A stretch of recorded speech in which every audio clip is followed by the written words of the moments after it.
it was very shameful kwetu kama bunge la wananchi Jacaranda. Kwanza majina ni Garang de la Rupala.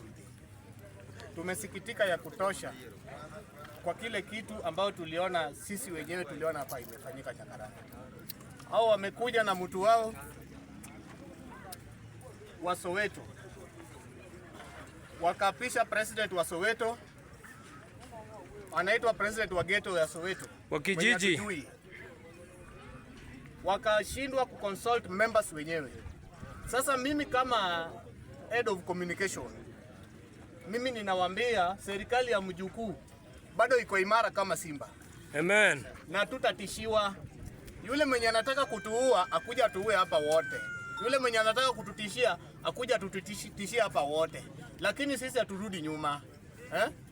Kama ni ngumu sisi serikali itakuwa mbili hii Jacaranda hii. Kama ni ngumu hawezi back off. Serikali itakuwa mbili na turudi nyuma. Hatuwezi spend pesa yetu wakati wetu na baadaye tunaletewa mtu mwenye hatujui, mtu mwenye wananchi hawapendi. Hiyo ni maisha gani? Mimi mwenyewe wacha niongee, hata kama nitaongea mtu atachukua vibaya, wacha waseme. Mimi mheshimiwa wetu tumesimama na yeye. Mheshimiwa wetu Babu Owino, tumesimama na wewe kutoka 2017. Kwanza baba Raila Amolo Odinga ndiye alimleta hapa. Akasimama hapa tukampokea kama mtu wetu. Lakini chenye naishangaza siku hii ya leo kuona venye ilifanyika jana, mpaka security wake walikuwa kwa ground wanatishia watu na bunduki. Hiyo ni mbaya, na hao wananchi ndio walimchagua. Hao wananchi walimchagua mheshimiwa. Na kama wananchi wenyewe umeanza kutishia maisha, unataka nani akupende? Kenya is democracy. Wewe venye unapigania demokrasia ya Wakenya wote pale juu, tungependa kuona the same thing applies on the ground mahali unaongoza. Hatuwezi wekwa ati sisi ukiongea akili yako adia yako wewe ni mbaya. Hatuwezi wekwa tukiongea kitu kingine ambayo contrary to what you think, sasa mimi ni adui yako.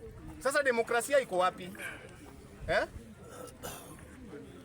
Beta mjukuu mwenye anaongea ukweli, lakini kuliko wale wanakuja kwako kuchukua 500 wakikuja hapa kwa ground wanakukashifu. Hakuna venye mtu atakuwa anatupimia maisha ati sisi hatuwezi kohoa. Ukikohoa unakimbizwa, wale wa Savana unakimbizwa Embakasi East. Hiyo ni maisha gani? Sasa hadi umeingia kwa hii maisha yetu ya kidogo ya kujiarrange na kujiinua kama mandugu. Unataka kutupiga vita sisi wenyewe. 2027 pia unakuja unataka kura yetu. Hiyo ni mbaya. Hapa kuna mwenye ametulipa tukuje tupige content. Hakuna mwenye ametulipa, hakuna pesa yote imetolewa. Hao ni wananchi wenye wamegadhabishwa na chenye inafanyika hapa kwa ground. Mtu akiongea anatumiwa goons, wanampiga. Mtu akiongea anawekewa makeses. Unaona? Anawekewa makeses, anaoza industrial area. Hiyo ni maisha gani? Si ati ninakupinga, ni ukweli. Tumekasirika ya kutosha na tumekasirika na tumesema sisi kama bunge la wananchi Jacaranda hatutarudi nyuma. Tuko hapa na hapa ndio tuko. Na chenye mtu yeyote anataka kufanya atatupata hapa. Asanteni.